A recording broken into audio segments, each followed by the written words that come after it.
tell me, how do you help leaders think about how to individually harness the power of their people or becoming the curators of their own story?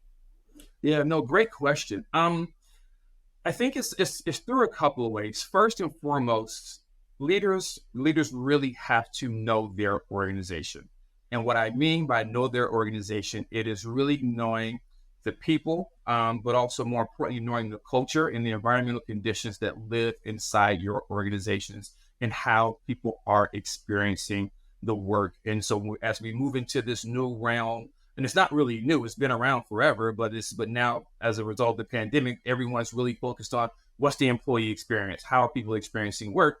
And I always reframe this as the employee experience is how people are truly experiencing the work in the work environment. So really being able to know and understand your organization is step one in that process for me. The second part is also why are we here? And it's not about us. So how do we understand why are we here within our roles as leaders, within our roles as practitioners and serving the organization and serving the community, and really grounding yourself back in that. I remember one project that I was working on specifically around talent acquisition, and this was taking place over the pandemic, and really helping our leaders and helping our HR folks and our managers really reframe the why around the recruitment process and talent acquisition, to take it away from it's not about the recruitment person, it's not about the manager, it's about the candidate.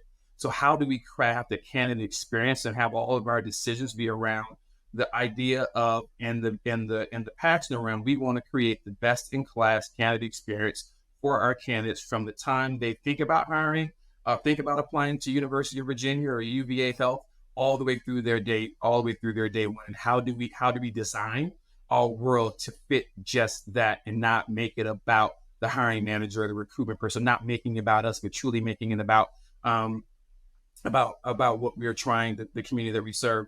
And thirdly, really leaders asking the question, who do we need to become?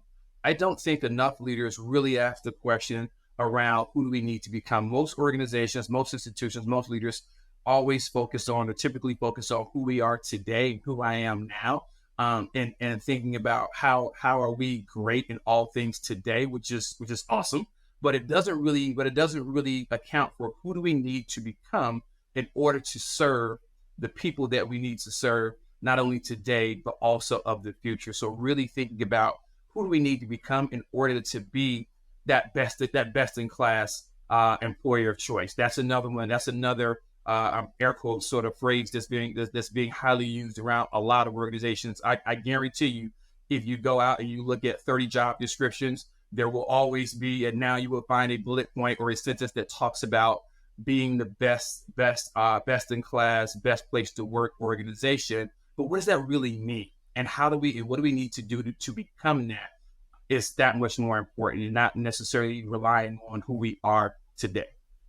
That is so brilliant, because when you think about getting people on that journey and keeping people engaged, I have also found that through my clients' interactions, a lot of that resistance is felt because we paint this really beautiful picture of who we want to become, but then we also kind of stop reminding people about who we still are, right? Like, who are we, right? We are best in class, and here's what that means. So I love how you connected the dots, because that's really what helps kind of stop that resistance and allow people to come on board change, along with just helping them kind of take in some of that ego.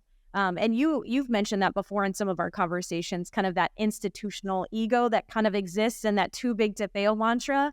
And I think COVID just kind of like reset expectations for everybody on that, right? So we know big banks are too big to fail, and now hospitals are really starting to have to understand what that means for them as well.